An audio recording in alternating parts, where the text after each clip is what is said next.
Paolo, so proud at pinalakpakan si Kim. Ibinandera ang kaseksihan bilang calendar girl ng Tanduay. I've seen a lot of change, been through a lot of pain. Some things are not the same as they were a year ago, but all will be okay. I move on each and every day. The past. Ipinasilip nga ng bahagya ang snapshot ng multimedia idol at TV host na si Kim Chiu. Ang kaseksihan niya sa isang brand ng alak. Isa nga siya sa calendar girl ng Tanduay Ram na lalong nagpainit sa mga barako.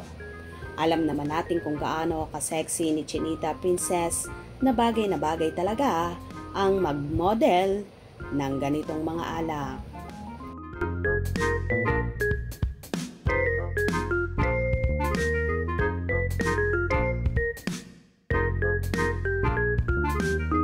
Kahit ang mga Kim Pao fanay ay nagdiriwang sa short video na yon ay pinasilip sa naturang commercial ng Tanduay.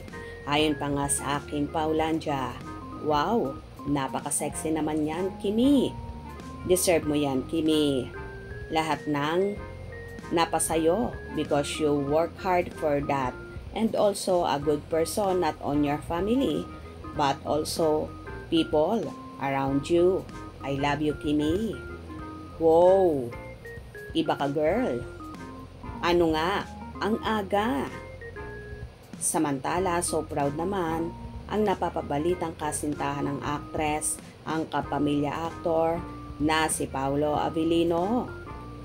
So happy nga siya at halos pinalakpakan niya ang dalaga sa lahat ng mga achievements na natatanggap ni Kimi.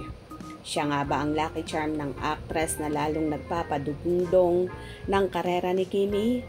At in fairness ha, hindi lang karera ang dumadagundong, kundi puso ng dalaga. Hindi naman may kakaila na talagang may namamagitan na sa dalawa. Base na rin sa kilos at galawan nila. Kung saan, kapag may free time si Paolo ay hatid sundo nga niya ang dalaga sa It's Showtime. At ganun din sa asap natin to. Bukod pa dyan, ang palagian nilang pagsasama sa pag-gym na nagiging bonding na rin nila. Kakaiba talaga ang angking karisma ni Kimi, kaya naman kabi-kabila ang ini-endorso niya at so happy naman ni Paolo para sa kanya. Hope you enjoyed. Please subscribe for more info.